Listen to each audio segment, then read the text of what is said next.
Una palabra de aliento, 18. Esta es obviamente la palabra del Señor la que nos alienta. Inclina tu rostro y vamos a orar. Padre, en el nombre de Jesús, nombre que es sobre todo nombre, venimos ante tu presencia en esta mañana agradecidos. Ahora que nos aprestamos, Señor, a abrir tu palabra para beber de ella, quiero rogarte, Espíritu Santo, que avives esa palabra y que esa palabra nos edifique, que esa palabra nos nutra, que esa palabra sea aliento para nosotros, alimento para seguir, para continuar en este peregrinaje. Te ruego, te imploro, te pido que seas propicio en esta hora, que nos ayudes, que abras nuestro entendimiento, espíritu de sabiduría y revelación, que nos ayude a comprender la herencia a la cual hemos sido llamados, para que esa palabra dé fruto en nosotros. En el nombre de Jesús, amén y amén. La semana pasada hablamos a propósito de la segunda venida de Cristo. Y quisiera retomar eso porque hay un elemento pues, que debemos concluir de lo que hablamos la semana pasada. Busca por favor ahí en tu Biblia, segunda de Tesalonicenses, capítulo 2, versículos 1 y 2.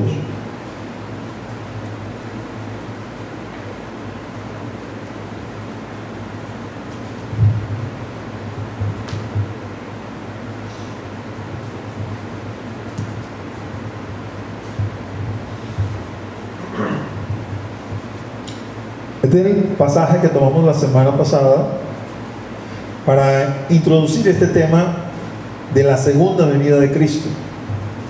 Pablo le dice a los hermanos de Tesalónica: pero con respecto a la venida de nuestro Señor Jesucristo y nuestra reunión con Él, dos eventos, reunirnos con Él y su venida propiamente, os rogamos, hermanos, que no os dejéis mover fácilmente de vuestro modo de pensar, ni os conturbéis, ni por espíritu, ni por palabra, ni por carta, como si fuera nuestra, en el sentido de que el día del Señor está cerca. Y yo les hablaba la semana pasada y les decía que observaran esta frase, el día del Señor, para que entendiéramos que ese día del Señor, del cual habla el Nuevo Testamento y también el Antiguo Testamento, se refiere precisamente, vamos a decir, a ese día del fin, pero no es un día de 24 horas, sino que es un periodo de tiempo que la Escritura llama el día del Señor, donde hay diversos eventos. Dentro de los eventos que hay está la reunión, nuestra reunión. Cuando dice nuestra reunión, y Pablo se incluye en el grupo porque entiende que es la reunión de la iglesia con el Señor, pero también está la venida de nuestro Señor Jesucristo como dos de los eventos dentro de este periodo de tiempo llamado el día del Señor. Tomo esto como base, como punto de partida para hablar de la venida del Señor. Ahora, desde mayo, de alguna manera hemos venido tocando este tema del día del Señor, porque hablamos desde mayo de la esperanza de la iglesia, del arrebatamiento que necesariamente incluye la resurrección, de qué es este a quien estamos esperando, porque no sé, algunos lo conciben como el genio de la botella que está puesto simplemente para nuestros deseos, y no es así. Estamos esperando al Rey de Reyes, al Señor de Señores. Estamos esperando al Verbo de Dios. Estamos esperando al Creador de los cielos y de la tierra. Y esto sencillamente es maravilloso. Pero de alguna forma, ¿no? El venir o el tocar estos temas muchas veces se asocia con el asunto de la pandemia, ¿no? Fin de mundo, porque la vida nos fue trastocada de la noche a la mañana. Lo que era nuestra costumbre, nuestro hábito, nuestra rutina, de un plumazo se acabó, cambió. Algunos de ustedes quizás están ahí desesperados en sus casas, quieren salir. Algunos están hablando ya de rebelarse contra el gobierno. Otros están diciendo: no, la iglesia tiene que reunirse. Esto es Satanás que está detrás de todo esto, que el Señor lo reprenda. Y están tratando de instigar a los líderes, que los líderes convoquen a las personas y vengan a las iglesias y se reúnan, porque todo esto es un plan, algo así maquiavélico detrás, con el propósito de destruir la iglesia. No necesariamente todos los líderes pensamos eso, ¿no? Aunque definitivamente la pandemia tiene que ver con señales de antes del fin del mundo. Así que nuestra recomendación, al menos la mía como su pastor, es que usted quede tranquilo y en casa. La iglesia no la están persiguiendo, aunque tenemos este impedimento de reunirnos, y no por razones inventadas ni por deseos de personas que esgrimen el poder. Es una realidad.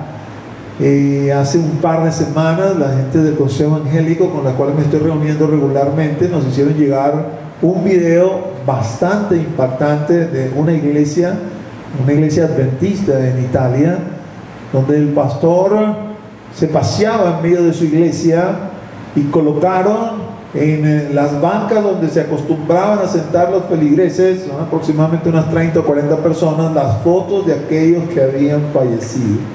Es realmente bien emotivo, toca el corazón ver esto, pero también es una manera de decir, esta enfermedad contra la cual estamos luchando es real, es genuina, es verdadera, es un enemigo invisible que está allí. Y nosotros como pastores o como padres espirituales de la congregación seríamos irresponsables si nosotros hiciéramos un llamado y usted no tiene la fe para ese llamado, de realmente sostenerse en medio de que el Señor lo va a sanar de toda enfermedad, de que plagas no tocará tu morada, porque la verdad es que dentro de lo que hemos vivido tenemos registro. Y alguien pudiera decir, bueno, pero esa es una iglesia adventista.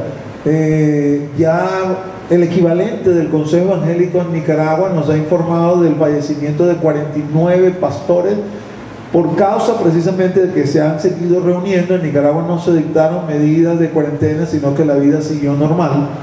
Y recientemente, esta semana pasada, el equivalente del Consejo Evangélico, pero ahora de Bolivia, ha anunciado el fallecimiento de hasta 100 pastores en medio de sus asociaciones porque han estado expuestos al virus. Esto que estamos enfrentando no es realmente algo que se inventaron, es una realidad. Quizás no te ha tocado cerca, pero es una realidad, está allí latente. Ahora, porque volviendo, digamos, como que a este tema, comenzamos a tocar todo lo que tiene que ver con la venida del Señor, y el objeto obviamente es dar una esperanza, es levantar la mirada. No vamos a poner la mirada en las cosas de la tierra. Todas estas cosas de alguna forma me desmoralizan, todas estas cosas me desaniman, pero voy a levantar mi mirada más allá y voy a comenzar a ver, el Señor viene, el Rey viene. Esta es una señal que anuncia el advenimiento del Rey. Quizás no va a suceder mañana, pero el Señor viene. Y quisiera, antes de volver a meterme en el tema, no, porque voy a volver a presentar la línea del tiempo que presenté la semana pasada, hacer una advertencia, misma advertencia que hizo Pablo a los hermanos de Tesalónica en esa epístola, solo que un capítulo más adelante. Porque fíjate, ¿qué sucedió con los hermanos de Tesalónica? Recuerda, te he citado la primera de Tesalonicenses, ahora estoy citando la segunda de Tesalonicenses. Con la iglesia de Tesalónica es quizás una de las iglesias con la cual Pablo más habla de este asunto de la venida del Señor, de la segunda venida del Señor. En la primera epístola les dice, porque están un poco desmoralizados, un poco desanimados a causa de lo que se han muerto. Entonces les dice, miren, no te desanimes porque los muertos van a resucitar primero. Y vamos a decirle, se trabaja con ellos el tema, que ya lo ha hecho cara a cara, lo vuelve a trabajar por escrito, anunciándoles y diciéndoles, tengan fe, tengan confianza. Si alguien se muere en el Señor, es lo mejor que le puede pasar. Y ese muerto en Cristo va a resucitar primero, antes de que nosotros seamos transformados para todos juntos ser arrebatados. Se ve que los hermanos de Tesalónica, este es un tema quizás que le apasionaba como me apasiona a mí, un tema sobre el cual estaban preocupados y estaban pendientes. Así que en la segunda epístola les comienza también este segundo capítulo que él leía, decirle, no se dejen mover fácilmente de su modo de pensar, porque ya habían, o comenzaron desde el inicio de la iglesia, comenzaron corrientes, comenzaron movimientos, comenzaron otras posiciones, y Pablo les escribe y les dice, cuidado, no te dejes mover de lo que ya te enseñé. Y específicamente les dice, no tengas duda a propósito de nuestra reunión con Él, a propósito de la venida del Señor, en el sentido de que el día del Señor está cerca. Porque ahí mismo le va a decir, hay dos cosas que tienen que suceder. Número uno, tiene que manifestarse el hijo de iniquidad, y número dos, la iglesia tiene que entrar en apostasía. Ahora, parecía también que a causa de los hermanos de Tesalónica saber estas cosas, y aguardarlas y esperarlas de todo corazón, habían tomado una actitud que sucede también en la iglesia hoy en día. Bueno, que no me importa nada de lo terrenal, ¿no? Me tiene sin cuidado. ¿Para qué voy a seguir estudiando si igual me voy con el Señor? ¿Para qué voy a seguir trabajando si igual me voy con el Señor? ¿Para qué voy a seguir haciendo esto? ¿Para qué voy a seguir haciendo lo otro? ¿Para qué? Y Pablo les amonesta de esta forma. Segunda de Tesalonicenses 3, versículos 10 al 12, dice: porque también cuando estábamos con vosotros os ordenábamos esto: si alguno no quiere trabajar, tampoco coma.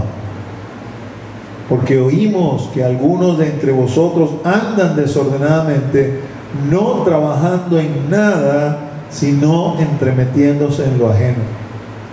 A los tales mandamos y exhortamos por nuestro Señor Jesucristo, que trabajando sosegadamente coman su propio pan.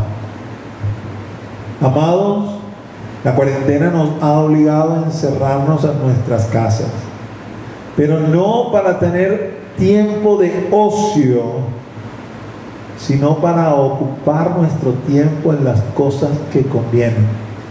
Desde que la pandemia inició, en algunos momentos de mis prédicas te he dicho: este es el retiro espiritual más grande al cual la iglesia ha sido convocada. Y por lo tanto, nuestro deber en este tiempo, vamos a llamarlo de ocio, es dedicarnos allí en nuestras casas a buscar más del Señor. Es dedicarnos allí en nuestras casas a cosas, vamos a decir, competencias propias de la casa en la cual habitamos. Es necesario que si eres de ese grupo que se te demanda que trabajes online, pues sigas trabajando desde tu casa.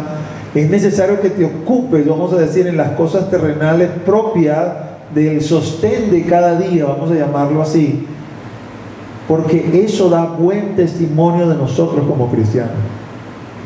Además, si tú te preguntas, bueno, ¿para qué tengo que saber todas estas cosas de la venida del Señor? No solamente para prepararme para participar de ello, porque termino entendiendo que yo debo estar listo, ¿no? Ser como una de esas vírgenes sensatas, listos, preparados para cuando se oiga la voz de que viene el esposo, con reservas de aceite en mi lámpara. Pero también para que, entendiendo lo que va a suceder, pueda rescatar a cuantos tenga a mi alcance. Es decir, todo este conocimiento tiene que servirme para motivarme a abrir mi boca y predicar o testificar a todo aquel que quiera oír, para ver si ganamos a otros, pocos o muchos, para el reino de Dios. Porque todos nosotros conocemos el destino de aquellos que no tienen al Señor. Ellos que no tienen al Señor quizás no conocen cuál es su destino, pero tampoco lo van a conocer si nosotros no hablamos. La Biblia, cuando habla a propósito de esto en Romanos capítulo 10, dice: pero ¿cómo creerán si no hay quien les predique, quien les hable, ¿no? Porque dice la Escritura, y si usted va siguiendo en la línea de razonamiento de Romanos capítulo 10, dice que todo aquel que invocare el nombre del Señor será salvo. Pero ¿cómo invocarán a aquel de quien no han oído? ¿Y cómo oirán si no hay quien les predique? ¿Y cómo predicarán si no hay quien les envíe? Hay toda, vamos a decir, o todo un trabajo que no debe dejar de hacerse. Y quería como que hacer este paréntesis porque tenía un peso en mi corazón. Si tú eres aquellos de los que estás pensando: el Señor viene pronto, voy a quitar el chinchorro y a esperar, arrepiéntete, porque eso no es lo que el Señor está demandando de nosotros. El Señor viene pronto, entonces hay urgencia de la santidad del Señor, hay urgencia de predicar, hay urgencia de hacer discípulos, hay urgencia de orar, hay urgencia de anunciar las buenas nuevas del reino, porque el tiempo se acaba, el tiempo se acorta y tenemos que lanzar nuestras redes y pescar a cuantos podamos, salvarlos salvarlos en la parte que nos toca hacer a nosotros, porque obviamente quien los salva es el Espíritu Santo, ¿no? Pero nuestra parte es hablar, comunicar, decir, testificar. No podemos quedarnos ociosos sin hacer nada. Y en función de la parte que nos toca, salvar a cuantos podamos, para que también junto con nosotros entren y participen de todas estas cosas maravillosas que el Señor nos ha prometido, que el Señor nos ha anunciado. Y quiero que pongas eso en tu corazón, para que no haya una mala interpretación de los mensajes. Esto obviamente hay que hablarlo, porque en pocas iglesias tú oyes el mensaje de que el Señor viene pronto. La mayoría de los mensajes están direccionados en función de cosas, vamos a decir, propias de nuestro andar, algunas bien edificantes y otras como que para uparnos, ¿no? Como casi que en lugar de parecer una prédica parece un discurso de coaching, ¿no? A propósito de lo que tienes que hacer. Y eso no es lo que queremos venir a escuchar realmente en la iglesia. Estos temas pocos se tocan a propósito de ir al cielo, de ir al infierno, de la venida del Señor, pero cuando se tocan es con el fin que lo mete en mi corazón y sepa exactamente donde cobre fuerza, cobre esperanza. Cuando me sienta desesperanzado por toda esta situación que estoy viviendo, wow, ya 18 semanas en esto, ¿hasta cuándo, Señor? Entonces levanto mi mirada y veo a Él sentado en el trono y la paz vuelve a mi corazón y tengo confianza y tengo fe y sigo trabajando y haciendo lo que tengo que hacer en conformidad con el mandato que Dios me ha dado. Porque mi carrera, tu carrera no se ha terminado hasta que Él no nos llame. Y mientras nuestra carrera no termine, tenemos que socorrer a cuantos podamos en conformidad con los dones y talentos que Dios nos ha dado. Ahora sí, es el momento, ¿no? Porque quizás te has preguntado, wow, primera vez que el pastor no habla del mensaje del Padre. En que podemos pensar, ok, el mensaje del Padre me dice qué tengo que hacer. Esa exhortación de Tesalonicenses, de alguna forma, de alguna manera, el mensaje del Padre me da una pauta a través de la cual yo puedo decir cómo puedo ocupar mi tiempo para no estar ocioso, para no estar entremetiéndome en lo ajeno. El mensaje del Padre, del cual hemos venido hablando todos estos servicios, una serie de versículos que el Señor nos dio desde 2015 y el año pasado lo compilamos para traer un mensaje único que el Padre nos ha venido dando, que nos sirve para este tiempo. Hago un paréntesis aquí. El diácono principal de la iglesia ha puesto a prueba a nuestros diáconos, ¿no? Y les digo, cuando volvamos a la iglesia voy a aprobarlos para ver quiénes se han aprendido el mensaje del Padre de memoria. Tenemos diáconos que están orando para que la cuarentena no se acabe.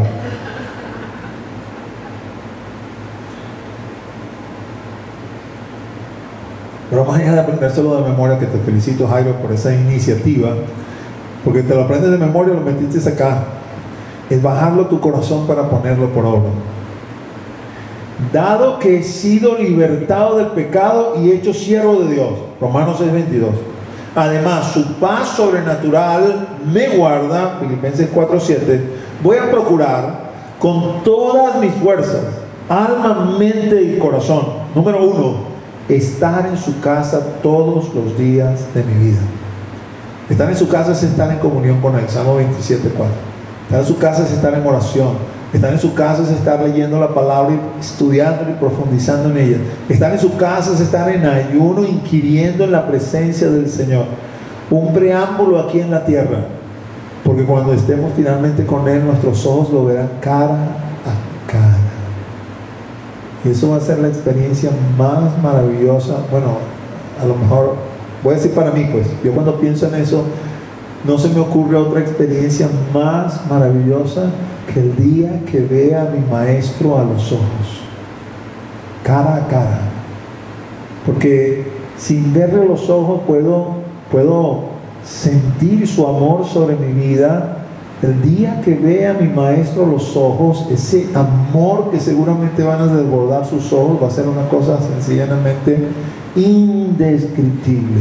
Así que si desde hoy yo puedo procurar estar en su casa, lo voy a hacer, porque cuando esta sombra que tengo acá se haga una realidad allá, eso va a ser sencillamente Permítame montarme en esa ola de los jóvenes. Brutal. Lo segundo, ser santo, es decir, apartado para Él, manteniendo como objetivo principal de mi existencia alcanzar la vida eterna. Ese es el objetivo principal de mi existencia. Todo lo hago con el fin y propósito de alcanzar la vida eterna. Romanos 6:22. Serle agradable a Él, andando como es digno de su nombre, llevando fruto y creciendo en su conocimiento, conforme a lo que dice Colosenses 1:10. Finalmente, ocupándome en la oración con acción de gracias, en lugar de preocuparme por las dificultades de esta vida. La acción de gracias hermosea tu rostro y orea tu espíritu. Practica la acción de gracias delante del Señor, practica la oración delante del Señor y ve sus bondades sobre tu vida. No hay tiempo para estar ociosos. Más bien vamos a aprovechar que puedes hacer estas cosas sin que te boten del trabajo, porque hay inamovilidad laboral, porque saben que estás en tu casa, no pueden hacer otra cosa. Así que, wow, ¿qué más quieres? El Señor te manda un retiro y tu trabajo te paga para que te vayas para el retiro. Gloria a Dios. Vamos a aprovechar el tiempo. Vamos a no ser ociosos. Vamos a no entremeternos en lo ajeno. Vamos a trabajar para el Señor. Vamos a ver con ojos claros a nuestro alrededor para salvar a cuantos podamos. Y si usted tiene eso en mente, entonces está listo, ¿no?, para ver el esquema que les planteé la semana pasada. No voy a entrar en mayores detalles respecto a eso. Muchas de estas cosas se han enseñado en la escuela de doctrina. La Biblia nos dice que estamos esperando una última semana llamada la semana de Daniel. Es una semana de 7 años y 75 días. Ok, dale otro. En conformidad con las profecías que están en Daniel capítulo 9 y Daniel capítulo 12. Esa es la última semana que está marcada por el anticristo se manifiesta y se dará a conocer al mundo. El mundo no lo va a reconocer como el anticristo. Nosotros sí vamos a saber qué es el anticristo. Ese es el inicio del, vamos a decir, del conteo final.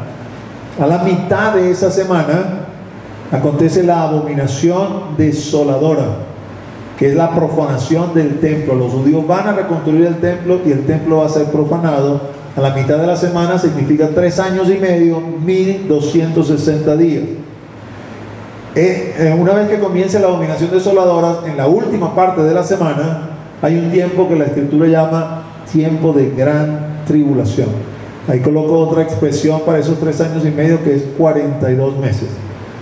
Y el Señor nos dice que luego de esa gran tribulación hay el toque de la séptima trompeta, lo que significa resurrección, transformación de los vivos y arrebatamiento.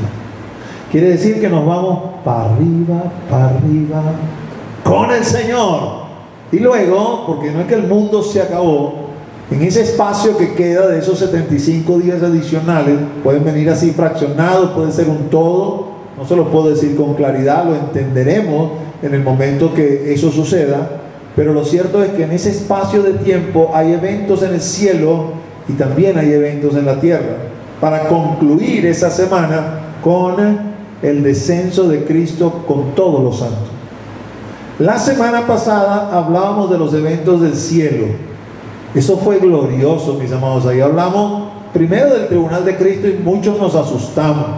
Pero después, cuando entendimos, bueno, que no va a haber condenación, sino entrega de recompensa, pues nos tranquilizamos.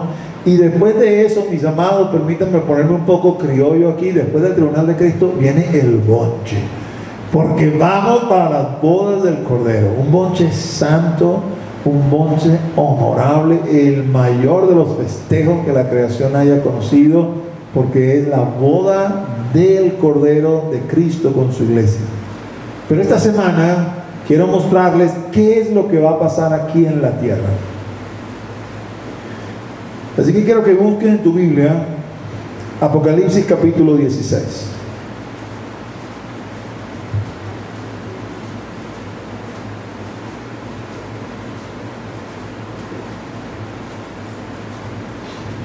Apocalipsis capítulo 16. Vamos a leer todo el capítulo. Es corto, son como unos 21 versículos. Y voy a hacer breves comentarios en la medida que voy leyendo.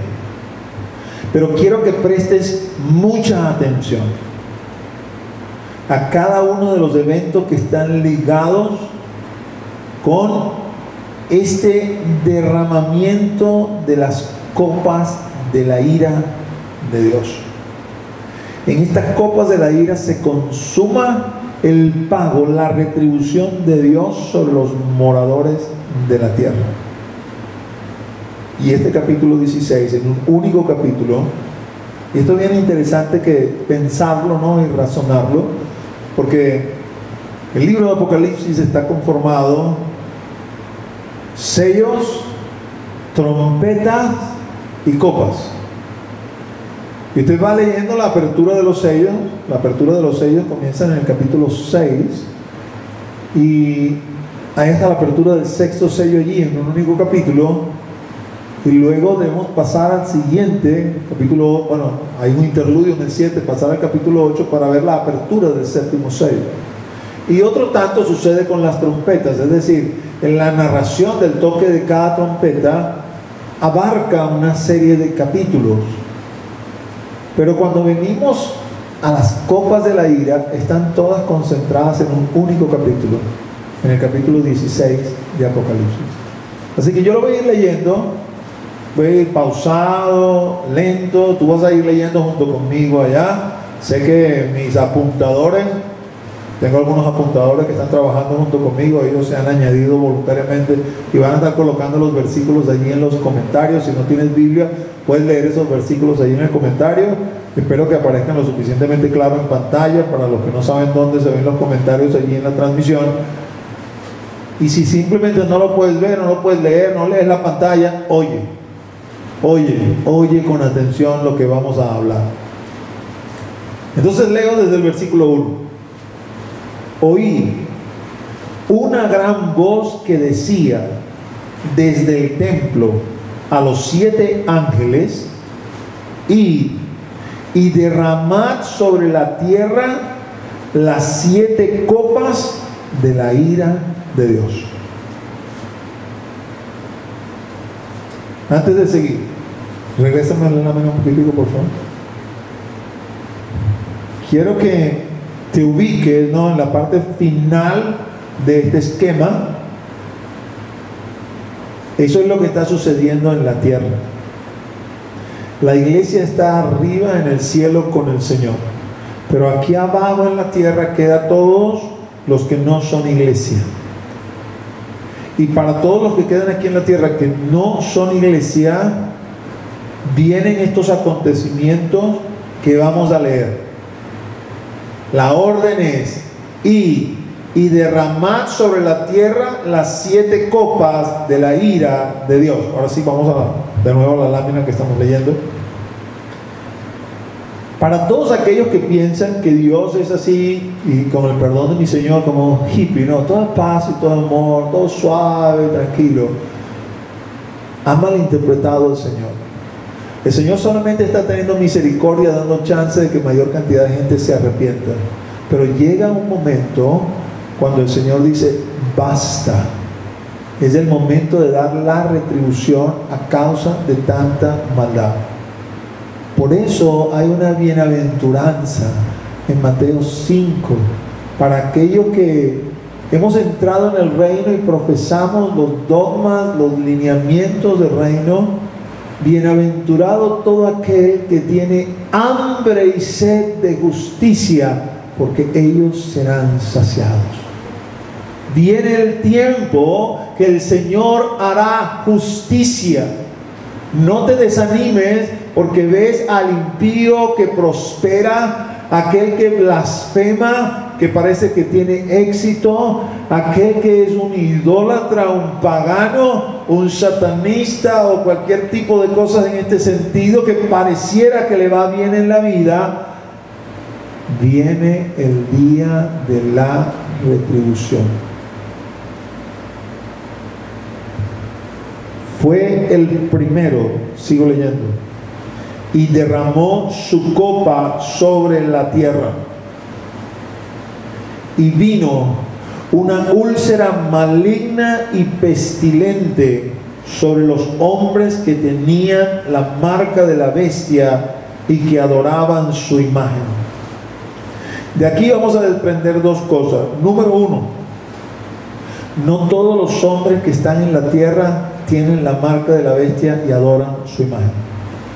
Quiere decir que hay un grupo de personas que no es la iglesia, porque la iglesia, vamos a decir, es otro level, vamos a ponerlo así como dirían los muchachos, ¿no? Y la iglesia se fue con el Señor. Pero aquí hay un grupo de personas de la tierra que se han opuesto al anticristo. El primero de ellos es el grupo de los judíos que se han opuesto al anticristo, que saben quién es él y que no lo han reconocido, que han sufrido durante este tiempo no una gran tribulación, sino un tiempo de angustia de Jacob, como dice Jeremías capítulo 30, y se han opuesto a este Señor. Pero aparte de eso, hay personas que por motivos religiosos, personas que por motivos filosóficos, personas que por motivos económicos, sociales, se han opuesto a este Señor y no le han seguido, no le han adorado, no tienen la marca sobre ellos. Pero como este Señor va a estar gobernando, vamos a decir, reinando, campeante por el mundo, y sus seguidores piensan que se la están comiendo, cuando el Señor venga a dar retribución, van a comenzar a darse cuenta que sobre ellos ha salido esta úlcera maligna y pestilente, pero que sobre los demás no ha salido. Es decir, han comenzado o van a comenzar a experimentar el principio del fin. Diríamos también en criollo: señores, se acabó el pan de piquito, aquí lo que viene es caída. Hasta ahora pensaste que te la estabas comiendo, pero ahora el Señor va a dar retribución. Y lo primero que el Señor hace es una diferencia con la primera copa, y marca una diferencia entre los habitantes de la tierra. Naturalmente estos otros habitantes van a pasar un tiempo difícil, porque lo que viene para la tierra es algo difícil, pero esta primera copa de alguna manera marca una forma del Señor decirles: todavía para ustedes, los que no han adorado, los que no se han dejado marcar, tengo provisión de misericordia para ustedes, a pesar de lo duro que viene de aquí en adelante. Así que, número uno, hay dos tipos de personas aquí en la tierra. Y número dos, el Señor hace una diferencia entre ellos con esta primera copa, para indicar claramente sobre quién va a volcar toda su ira. El segundo ángel derramó su copa sobre el mar, y este se convirtió en sangre como de muerto, y murió todo ser vivo que había en el mar. Ya los científicos están pensando: la marea roja. Bueno, no sé si lo va a hacer con una marea roja o literalmente va a ser sangre, pero usted como científico sabe que precisamente la consecuencia de la marea roja es una gran mortandad en el mar. Todo lo que toca esta marea roja, todos los peces, todo esto lo elimina, ¿no? Es una suerte de plancton rojo que nace allí y que se va extendiendo, y todo lo que toca lo terminan matando. Pero ahora no va a ser como quizás usted lo ha visto en las fotos, sobre un determinados puntos del mar, no va a ser en todo el mar. Y murió todo ser vivo que había en el mar. Sigo leyendo en el versículo 4. El tercer ángel derramó su copa sobre los ríos y sobre las fuentes de las aguas, y se convirtieron en sangre. Ríos, fuentes de agua, mar convertidas en sangre. Y ahora fíjense: y oí al ángel de las aguas que decía... Sí, hay alguien allá arriba que administra las aguas aquí en la tierra, ¿no? Justo eres tú, oh Señor, el que eres y que eras, el santo, porque has juzgado estas cosas. Por cuanto derramaron la sangre de los santos y de los profetas, también tú les has dado a beber sangre, pues lo merecen. También oí a otro que desde el altar decía, a otro ángel, no tiene que ver con las aguas, pero está en el altar de Dios: ciertamente, Señor Dios Todopoderoso, tus juicios son verdaderos y justos. Porque en conformidad con lo que dice, pues, una de tantas porciones del Salmo 19, dice: Los juicios de Dios son verdad, todos justos. Deseables son más que la miel y son mucho más preciosos que oro refinado. Y los espirituales sabemos reconocer esto. No nos regodeamos en venganza porque no hay tal cosa en nuestro corazón. La venganza es del Señor. Es saber que es una justa retribución, un justo pago por la maldad cometida, y nuestro Señor es justo. Ahora, entendiendo que esta es la reacción que debemos esperar del cielo, quiero que sigamos leyendo para que vean la reacción acá en la tierra. El cuarto ángel derramó su copa sobre el sol, al cual fue dado quemar a los hombres con fuego, ¿no? Como que se sacaba la capa de ozono y entra el sol con toda su fuerza. Y los hombres se quemaron con el gran calor y blasfemaron el nombre de Dios, que tiene poder sobre estas plagas, y no se arrepintieron para darle gloria. Quiere decir, mis amados, que esto no solamente viene sobre estos primeros hombres que tienen la úlcera maligna y pestilente, viene sobre todos en realidad, aquellos que son sabios y entendidos, aquellos que quizás no entienden por qué están pasando estas cosas, pero saben y ven la mano de Dios, y se van a buscar sitios donde guardarse, donde esconderse. Pero aún en medio de estos que no se han dejado sellar, algunos que todavía tienen ese corazón endurecido, van a reaccionar como muchas veces reaccionan los hombres, le echan la culpa a Dios de todas las cosas. Y en lugar de volverse a Dios, que tiene poder para librarlos de estos juicios, blasfeman en contra de Él. En lugar de arrepentirse, no se arrepintieron para darle gloria. El hecho de que esto esté mencionado aquí quiere decir que todavía en ese espacio de tiempo hay oportunidad de volverse al dador de la vida. Y aunque quizás no sea en la forma que se vuelve la iglesia con una transformación, una conversión, hay un arrepentimiento que cambia el corazón, que trabaja la conciencia conforme a lo que dice Romanos capítulo 1, capítulo 2, que prepara a estas personas para entrar en lo que se conoce como el reino milenial de nuestro Señor Jesucristo. Sigo leyendo, versículo 10. El quinto ángel derramó su copa sobre el trono de la bestia, este es el anticristo, y su reino se cubrió de tinieblas, una plaga sobre ellos, y mordían de dolor sus lenguas. Quiere decir que no era solamente que como que apagaron la luz, no, apagaron la luz, pero también hay elementos que producen dolor sobre el cuerpo. Y fíjense de nuevo la reacción: y blasfemaron contra el Dios del cielo por sus dolores y por sus úlceras, y no se arrepintieron de sus obras. Quiere decir que llegado este quinto derramar, las úlceras no se les han curado, ¿no? Todavía tienen esas úlceras allí abiertas y pestilentes. El sexto ángel derramó su copa sobre el gran río Éufrates, un río que todos conocemos, todavía está con el mismo nombre allí en el Medio Oriente, y el agua de este se secó, para que estuviese preparado el camino a los reyes del oriente, reyes que no se sometieron al anticristo, sino que iban a pelear en contra de él. Y vi salir de la boca del dragón, y de la boca de la bestia, y de la boca del falso profeta, 3 espíritus inmundos a manera de ranas, pues son espíritus de demonios que hacen señales, y van a los reyes de la tierra en todo el mundo para reunirlos a la batalla de aquel gran día del Dios Todopoderoso. Hay una aversión general en el mundo en contra de la nación de Israel, y estos demonios convocan a todas estas naciones a ir hacia esa tierra de Israel para combatir en contra de ella. Pero lo que no saben es que el Señor los está congregando allí para el gran día de la batalla. Versículo 15 dice: he aquí yo vengo como ladrón, bienaventurado el que vela y guarda sus ropas para que no ande desnudo y vean su vergüenza. No se refiere aquí en la iglesia ya se fue, la iglesia no está aquí, pero ese de que yo vengo como ladrón simplemente nos da a entender que la gente está aquí recibiendo todas estas plagas, y muy pocos en realidad están esperando liberación de lo alto, que Dios intervenga, que haga algo antes de que la humanidad quede destruida completamente.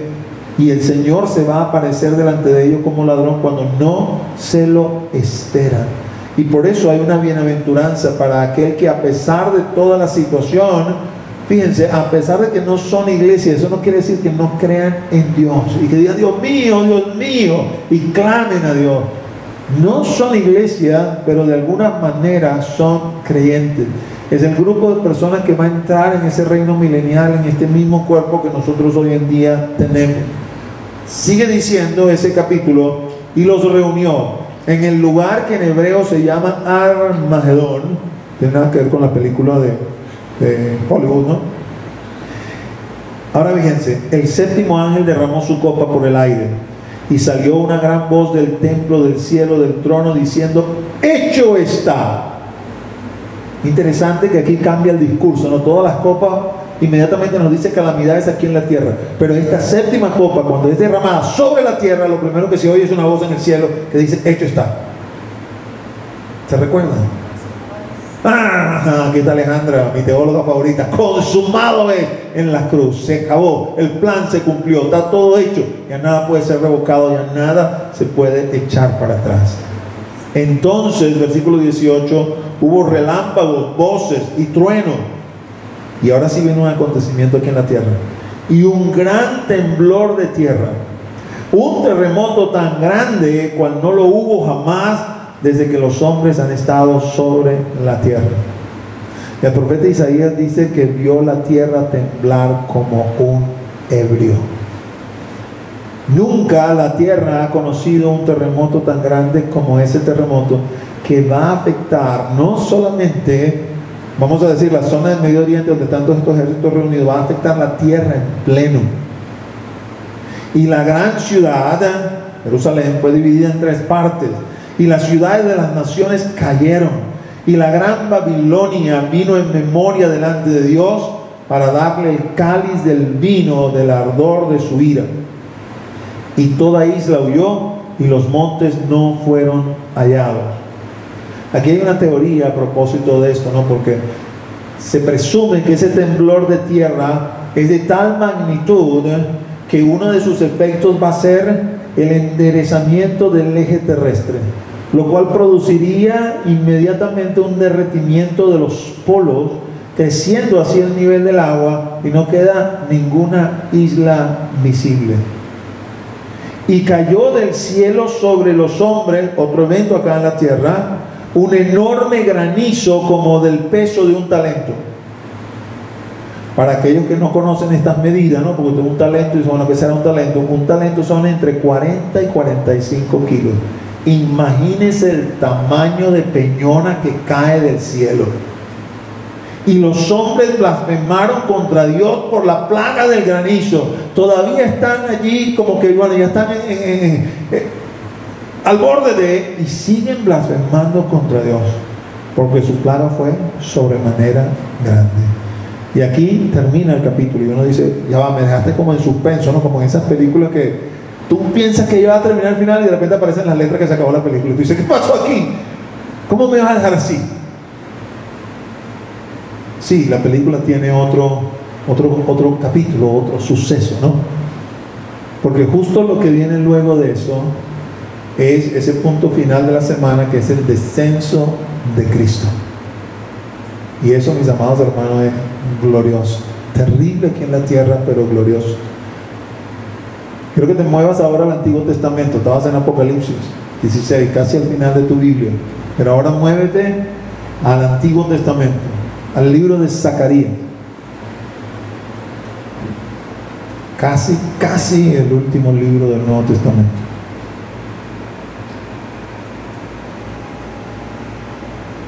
Los 3 profetas menores que concluyen el Antiguo Testamento: Ageo, Zacarías y Malaquías. 3 profetas luego del regreso del cautiverio de Babilonia. Zacarías es uno de los que más habla justo de los eventos del día del Señor. Zacarías capítulo 14. Voy a leer desde el versículo 4. Presta atención a lo que voy a leer corrido y luego te quiero comentar acerca de esto. Y se afirmarán sus pies en aquel día, Zacarías 14:4, sobre el monte de los olivos, que está enfrente de Jerusalén al oriente.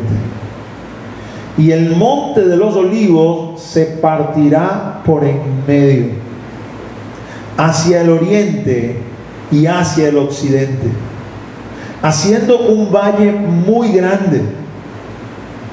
Y la mitad del monte se apartará hacia el norte y la otra mitad hacia el sur. Y huiréis al valle de los montes, porque el valle de los montes llegará hasta Asal. Huiréis de la manera que huisteis por causa del terremoto en los días de Usías, rey de Judá. Y vendrá Jehová mi Dios, y con él todos los santos. Y acontecerá que en ese día no habrá luz clara ni oscura.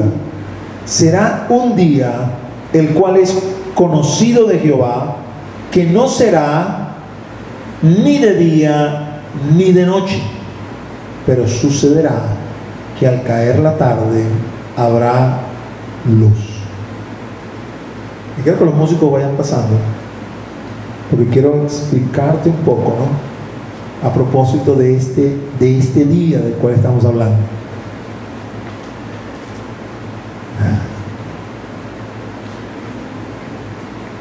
Séptima trompeta. ¡Pam! Los muertos se levantaron. Los que están vivos, transformados en un abrir y cerrar de ojos. ¡Subid acá! Arrebatados para subir al Señor en las nubes. Y ahí estábamos con él. Pero mientras tanto la historia se sigue derramando aquí en la tierra, se sigue moviendo aquí en la tierra, y comienzan a derramarse las copas de la ira. Y hay un gran sufrimiento aquí en la tierra, porque los juicios del Señor han llegado. Y cuando esa séptima copa es vaciada, y hay este gran temblor de tierra, que la tierra se mueve como un ebrio, según nos describe Isaías. Otras porciones de la palabra, como esta de Zacarías, nos dicen que habiendo llegado al fin, habiendo llegado al término, se abrirán los cielos. Y la señal del Hijo del Hombre será visible a todo ojo. Apocalipsis 1:7 dice: y todo ojo le verá. Y el Señor iniciará una marcha triunfal. Él y los ejércitos celestiales comenzarán a pasearse a lo largo de todo el firmamento, como el rey que conquista, como el rey que ha vencido. Una posible interpretación, y los que son conocidos en lo que voy a decir, porque no lo voy a explicar mucho, saben de qué estoy hablando, consideran que el rollo que el Señor ha recibido del Padre no es otra cosa sino el título de propiedad de la tierra. Y en la apertura del séptimo sello, el séptimo elemento lacrado que le permite abrir el libro para que se acontezcan todas las cosas, estas cosas culminan con las copas. Y por eso cuando dice hecho está, la tierra es mía una vez más, el hombre me pertenece, lo he tomado nuevamente de las manos de Satanás, que el Señor lo reprenda. Y en ese momento que ha conquistado, se abre el cielo y entra este Rey de Reyes, este Señor de Señores, este Verbo de Dios triunfante, a reclamar lo que le pertenece. Y cual ejército conquistador se pasea alrededor de toda la tierra. Pero este rey tiene un afecto especial en su corazón por una ciudad aquí en la tierra. No es Caracas, no es Nueva York, no es Londres, es Jerusalén. Esa es la ciudad de Dios. Esa es la ciudad de Dios, Jerusalén. Así que el Señor se pasea, todo ojo lo ve, todo el mundo está atento. ¿Qué va a suceder? ¿Qué va a pasar? Esto no lo veíamos venir. Ha venido como ladrón en la noche. Ha aparecido. Oye, lo que los locos de la iglesia decían es verdad, es cierto. Míralo, allí está. Comienza entonces a dar esta vuelta. Y cuando va descendiendo, va a descender sobre el monte de los olivos. Este monte que queda al oriente de Jerusalén es un monte significativo. En este monte de los olivos se presume que ahí estaba el huerto de Getsemaní, donde el Señor oró esa noche que fue entregado. Y Zacarías nos describe que Él, junto con todos sus santos, desciende y se posa sobre el monte de los olivos. Ahora, allí en el monte de los olivos va a haber un encuentro grandioso, porque fíjate, hay otra parte de la historia que no conoces y que ya no tengo tiempo para compartirla contigo, ¿no? Pero Israel, que sigue siendo parte del pueblo de Dios, ha tenido un, vamos a decir, destino diferente al destino de la iglesia. Porque mientras que las promesas de Israel son terrenales, las promesas de la iglesia son celestiales. Así que Israel, el Israel que no reconoce a Yeshua HaMashiach como su Mesías, está aquí en la tierra y ha experimentado el poder de Dios porque ha reconquistado a la nación de Israel. Es decir, luego de la gran tribulación se termina no solamente la gran tribulación, recordando el esquema que te puse, se termina también la abominación desoladora. ¿Y por qué se termina la abominación desoladora? Porque los ejércitos israelíes han reconquistado la tierra y sobre todo han reconquistado Jerusalén y han limpiado el templo. Por eso los ejércitos se reúnen. Israel se rebeló. Vamos a eliminarlos de una buena vez. Vamos a salir de estos judíos de una vez para siempre. Pero viene socorro de lo alto. Y cuando este Jesús, este Yeshua, viene, en principio cuando los judíos lo van a ver, porque ellos lo van a ver cuando viene recorriendo todo, lo van a ver. Ellos van a saber por la profecía de Zacarías, ese es Jehová, Yahweh. Porque Zacarías dice, y vendrá Jehová mi Dios y con él todos los santos. Lo están viendo quizás desde lejos ahí en el aire y lo ven y bueno, ese es. Pero cuando posa sus pies sobre el monte de los olivos y el monte de los olivos se abre, hay un gran valle, una buena parte de los judíos que están en Jerusalén vienen al encuentro de su rey, vienen al encuentro de su Dios. Y aquí hay uno de los momentos más emotivos en toda la historia de la humanidad, narrado también por el profeta Zacarías entre su capítulo 2 y su capítulo 13. Porque cuando estos judíos que han estado guardando en Jerusalén que venga socorro de lo alto, que han peleado con las fuerzas de Dios para reconquistar la ciudad de Dios y para purificar el templo, pero que se ven rodeados de ejércitos y saben, son demasiados, quizás no vamos a poder vencer, quizás aquí va a pasar algo como sucedió en Masada hace muchísimos años atrás. Pero al ver el socorro que viene en lo alto, saben, aquí hay victoria, aquí hay victoria. Y cuando lo ven descender sobre el monte de los olivos, van corriendo hacia el oriente de la ciudad para recibirle. Pero se consiguen que este rey, al cual todavía no reconoce porque sus ojos están velados, viene con heridas en sus manos y en sus pies. Y lo van a ver y le van a preguntar, porque lo menos, eso es como que horror. Tú eres el rey, tú eres el victorioso, ¿cómo es eso que tienes unas heridas? Y su respuesta va a ser, estas heridas fueron hechas en casa de mis amigos. Y en ese momento sus ojos serán descubiertos y verán que Yahweh, Yeshua es la manifestación visible de Yahweh, porque es el Hijo. Y el Hijo conoce al Padre y lo da a conocer a quien quiere. Así le dijo a Felipe: Felipe, tanto tiempo conmigo y aún no has visto al Padre, porque Felipe le estaba pidiendo: muéstranos el Padre y creeremos. Y cuando lo vean, dice la Escritura, llorarán como se llora por hijo unigénito.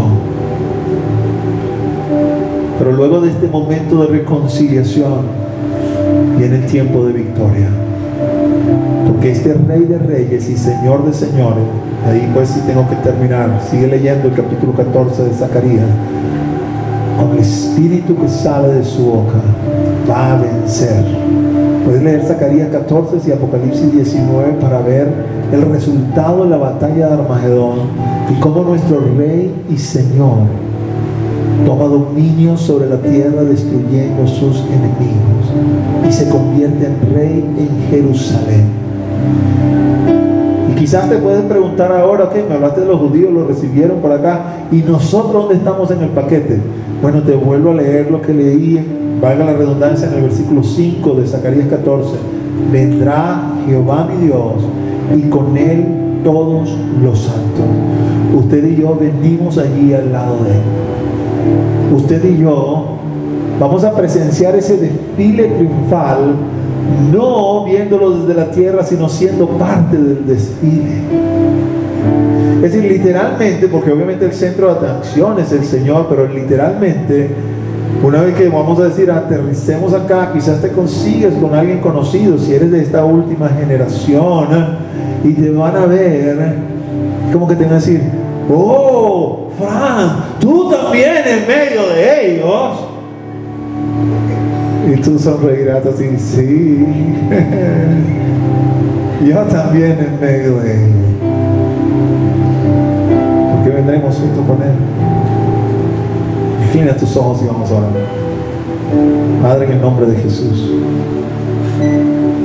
nombre que es sobre todo nombre, te damos gracias por tu palabra y por tu revelación. Te damos gracias, Señor, porque has dado a conocer a nosotros, tus hijos, tus pequeños, estos misterios, Señor. Y esta palabra nos alienta. Con esta palabra nos animamos los unos a los otros. Hoy vivimos tiempos difíciles. Algunos se desaniman, otros están asustados. Otros, mi Dios, Señor, quieren ya abandonar la prudencia. Otros, mi Señor, quieren rebelarse. En fin, tantas cosas que pueden acontecer en 18 semanas de encierro. Y aunque no ha sido un encierro riguroso en todo el sentido de la palabra, como hermanos nuestros que han estado en confinamiento solitario, ha sido un acto violento sobre nuestras rutinas, Señor, que ha modificado nuestro ser. Pero eso, cuando vemos tu palabra y vemos toda esta palabra, tomamos esperanza, tomamos ánimo. Tú nos alientas a seguir adelante, tú nos alientas a seguir trabajando, a seguir esforzándonos, a seguir haciendo lo que tengo que hacer aquí, con tal de que sea tu voluntad, porque no quiero hacer nada que no sea lo necesario para alcanzar la vida eterna. Desde mi trabajo, desde atender a las personas que tengo que atender, desde ayudar a quien tengo que ayudar, todo, Señor, que redunde en alcanzar la vida eterna. Quiero hacerlo, no quiero estar ocioso, no quiero estar sin oficio. Quiero, mi Dios, hacer el trabajo, la cuota que me corresponde, la asignación que me has dado. Si predicar, predicar, si testificar, testificar, si discipular, discipular, si orar, orar. Quiero hacer la cuota que tú me has puesto que yo haga, Señor, para ser hallado en ti productivo, para poder traer delante de ti no el talento que me diste, sino otro talento sobre él, en conformidad con tu bendición sobre mi vida, Señor. Y así te pido por cada uno de mis hermanos, que esta palabra que hemos venido hablando en esta semana sea una palabra de aliento para levantar nuestra mirada y saber que nos esperan cosas buenas en la vida que vienen luego de esta, que va a suceder acá en la tierra en principio, pero aliento también para hacer las cosas que tengo que hacer en la medida que estoy en este tabernáculo de carne, porque es lo propio, porque debo andar como es digno de ti, dando buen testimonio, llevando tu nombre en alto, dando frutos, Señor. Que cada uno de nosotros pueda entender esto Yo bendigo la Grey, bendigo la congregación en el nombre de Jesús. Allí donde estás, levanta tus manos y vamos a adorar al que vive por los siglos de los siglos. Aleluya. Yeshua es su nombre en hebreo.